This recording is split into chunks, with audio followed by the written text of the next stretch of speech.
Hey guys, and welcome back to the final video of the BBL SuperCoach pre-season, which is my final team reveal.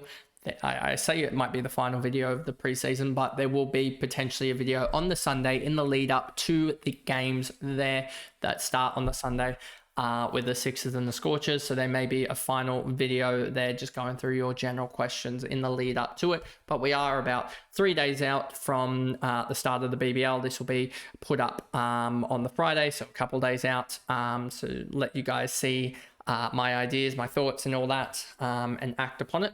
But anyway, before we jump into the video, remember to like and subscribe, turn the notification bell on so that you will know when I post in the actual season. In between rounds, you'll have a review of my team, then you'll have a trade targets and cash cows lumped together, and then you'll also have the preview video as well. So hopefully I'll be able to get all of those videos out in due course for I guess in between rounds before the rounds kick off. But anyway, let's jump into it. And one last little thing is just here is the Discord again. You'll be able to see the link in the description. It will be most likely at the bottom of the description, just on the link to get into this. You can see conversations I've had with other people in here, just discussing everything SuperCoach wise, and you'll be able to see that as well. But anyway, let's jump into the team. So I decided against actually just putting the team up one by one, and decided to just keep it as I have it today. And then we can walk through each and every player there and go through why I have them. So starting wicketkeeper on the double, Benny McDermott. I had him in my locks video that I recorded a couple hours ago, but you guys would have seen yesterday. That's Benny McDermott, I have a feeling, is one of the few guys that should be locked in most teams, if not all teams, just because the value is there. I did search around, couldn't find anything actively on the likes of Matty Wade. I thought he potentially had an injury and was racing fit for round one, but I couldn't find anything online about him and his availability. So that does suck that I couldn't find it. But hopefully Matty Wade does play. But if he doesn't, then Benny McDermott is an obvious wicketkeeper that can play, and that will probably do really, really well there. So he's going to do well, I think, with the bat anyway. So yeah, I think he's a guy that here it is now. Hobart Hurricanes wicketkeeper batsman Matty Wade is in some doubt for their BBL 15 opener on Tuesday as he bids to overcome a side strain. There we go. So yeah, but he was bullish for their opener. And yeah, he played the T10 tourist side and came home, but looks to be fine. So yeah, he should be fine, all things considered. And we'll see how he goes there. And we'll see how their squad goes in general, the Hobart Hurricanes, because obviously they have Australian selection impact with Bo Webster and all that. But yeah, Benny McDermott, really, really happy him at the wicketkeeper slot at that price. Then the wicketkeeper bench, this one has actually changed. I should probably just put the emergency on him to get all the emergencies in there. Joe Clark. Now, you're probably wondering the reasoning behind this. And the reasoning is that I have got the three keepers. I usually don't go with the three keepers, but I am really happy to go in with the three keepers there of Philippe, McDermott, Clark. I think Clark's just ultra value. And also the reasoning that tipped me over the edge between Bancroft and Clark was the extra about 13k. I think it's 13.1k that Clark gets you liquid compared to Bancroft. And that will especially help in round one, because in round one, after round one, we're expecting to have to trade in Chris Green, Shaheen Shah Afridi, and someone else. Now that someone else, I'm hoping isn't like a 40, 50, 60k player. And I'm hoping it's someone like an 80 or 90k that extra 13k will do. And yes, it does mean that I'm getting a later double in, but the Sydney Thunder and the Brisbane Heat on the double in round two play each other, which negates some points value in terms of players in their double round. I don't know exactly what the points value shaving off would be, but I would suspect it's probably 5%, somewhere in that range. And 5% of 80 is 4 or 5 points.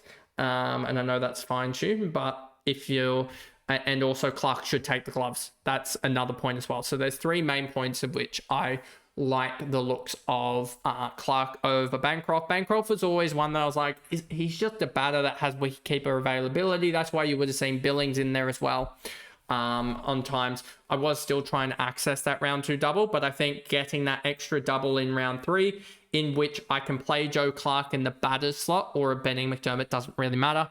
Play them in the batter's slot for 1 round and then move them on after in round 4. Also Joe Clark, he looks to be an all right touch with the bat, and I think that if he can get back to his 21-22 campaign where he was smashing it, if he's going to go and score a couple of average 50 through the first 4 games of the year, and also the thing is I can actually hold him, and I can get rid of Benny McDermott after round 3, after they double in round 3, because if we look at the fixture here, you can actually see that if I do decrease him by 1 here and then increase another one somewhere down the line, I don't know exactly where it is, I get access to another double player, etc. I think I'd have to double check that, but yeah, I think I'd get access to another double player if I went 1 more Scorcher player or something here, or just 1 less here, because I'd have the Melbourne Stars player, wouldn't drop it there. I'd have to look at this exactly from like round 4 onwards. I haven't exactly looked at it, but I think these first 3 rounds, this is what I'm going to try and go for,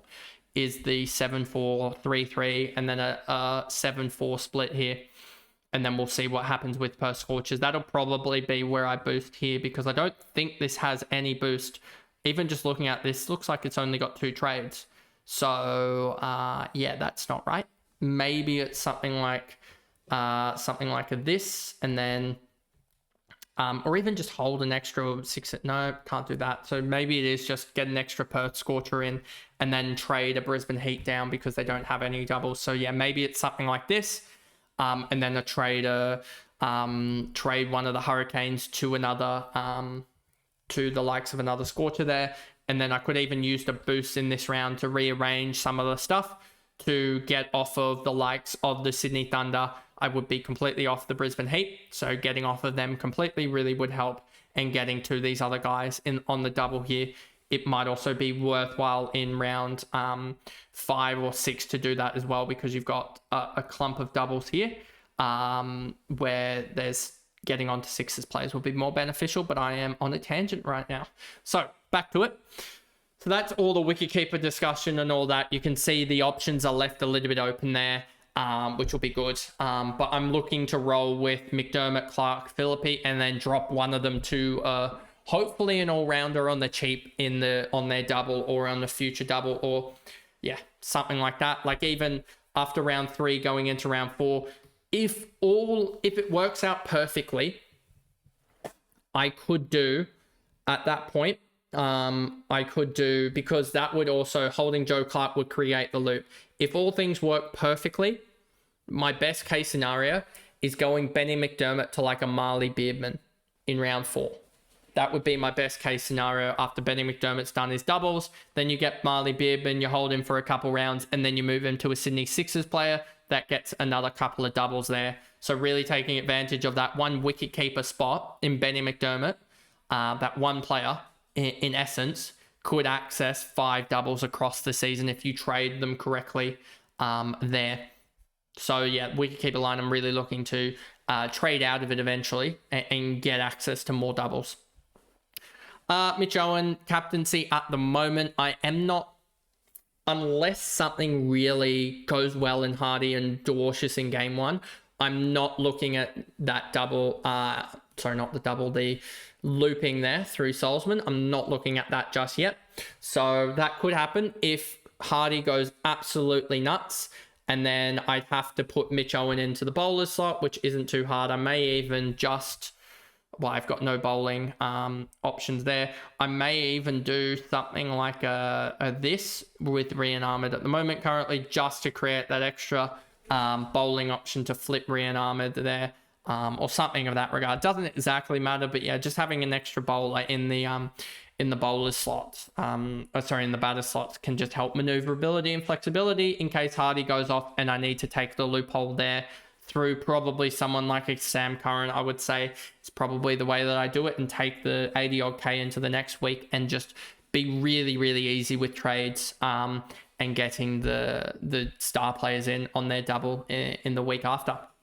But yeah, Mitch Owen currently the captain if Benny DeWarshes doesn't go off, because he looks to be probably going to bowl 2 overs or so, and then also hopefully score some runs with the bat. We've seen his form in the BBL finals alongside, well, the BBL in general, BBL finals, and the Major League Cricket are the highlights for him across the off-season. Tim David hasn't really left my side since I got rid of Babar Azam for him, just because he's in some stunning form, and there's too much of a risk of him going in the first 3 games and scoring 3 half centuries. Sorry, in the first 5 games, scoring 3 half centuries, and suddenly you're looking at him going, damn, he's averaged 55 in the first 3 rounds. That's it's not game defining, obviously, for his price point of 46 or 47. But if he does go +8, +9 on his average, and then really bump himself up to like 140k by the end of round 3, then you can start to look at potentially trading him out, potentially even in round 4 or round 5 or round 6, and trading him on and getting that excess value, because yeah, he's probably going to be one of the guys that you want to trade out.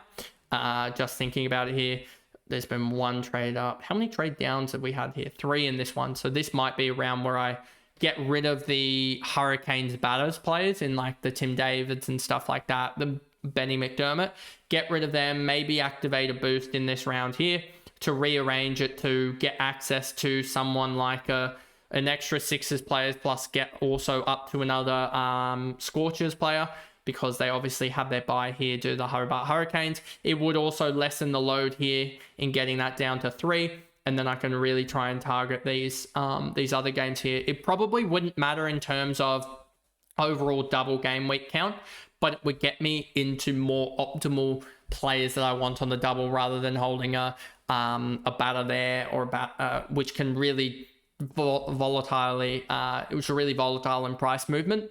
So yeah, I probably want to simplify that in terms of the liquidating the cash there from a Tim David sometime.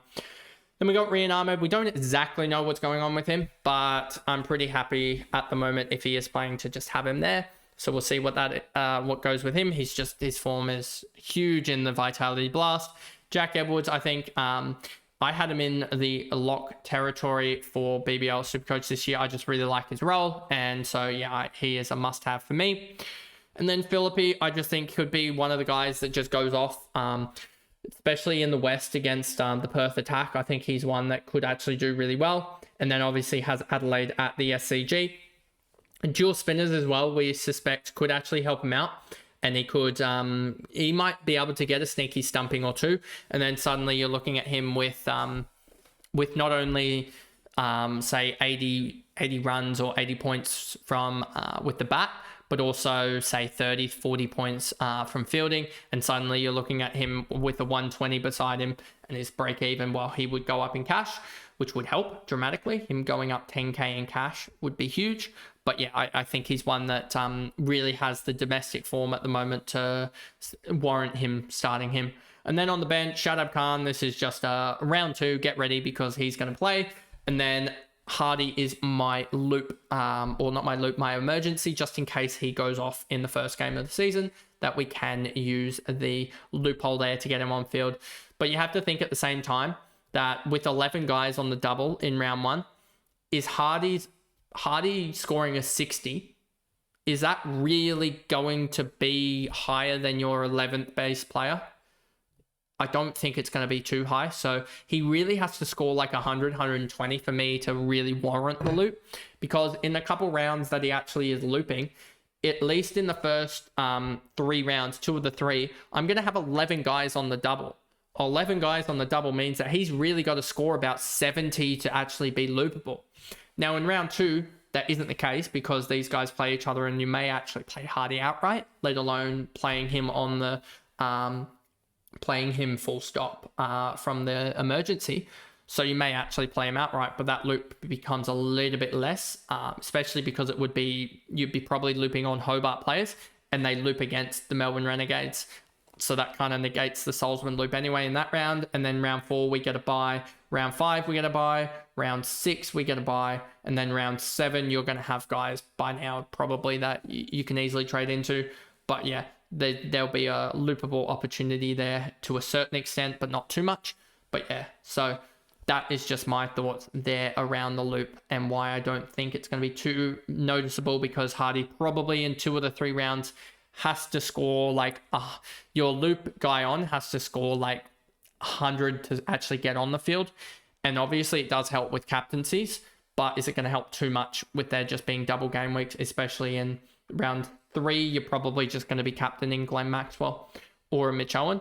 And then in round 1, you're going to be captaining a Mitch Owen. So some of them are just straightforward. And then in round 2, you're going to be captaining there's actually a choice there, but you're probably going to be captaining someone like a Daniel Sams or a Chris Green, maybe a Brisbane Heat player. But yeah, there isn't as much warrant with the loop this year, I don't think, compared to last couple of years. But I could be wrong. Ellis, yeah, he's just sitting good at the bowler 1 position. I mean, I've had him all preseason there.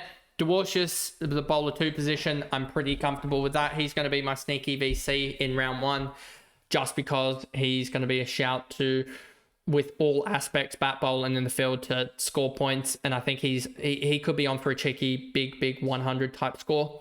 Then Riley Meredith, I think I've gone through this one countless times. I mean, we probably talked this to death, that I've looked to really get the bowlers in the prime time spots, and that is Chris Jordan, Meredith, Ellis, Dwarcius, Edwards, and then also Kerr, I think, because I don't know if Sean Abbott's going to be ready. If Sean Abbott is fit and available, Tom Curran probably drops down to another guy, and Kerr goes up. I think that's maybe to a Swepson or something like that. So we'll see how that goes. But yeah, that's sort of where I'm looking there, to be honest with you. It could, yeah, that's where I'm looking there. With Kerr will probably go, because I don't think he'll be as valuable if Abbott's there. He still will be somewhat valuable, but I think Abbott will take the key overs, and that will negate Kerr's influence as much. And Abbott just seems to find a way to take bulk polls. And he'll probably find a way also to get some 30-odd fielding points in that time as well in the first 2 games. And also he's a really good tradable asset to someone like a Chris Green or a Shane Sharafridi at 130-odd K. Sean Abbott, he could easily, like a Sean Abbott and Dwarcius, plus someone, say, Philippi, could easily get us to the Afridi, Green, and then someone else. I don't know whether it would be a Reece Topley, because I think he might go midway through the double or just after the double, meaning he's a forced trade out. But yeah, there is that as well with them. And then could also look at another Brisbane Heat player. Would have to look at it in between round 1 and 2. But that is just the general thoughts there. That I'm actually...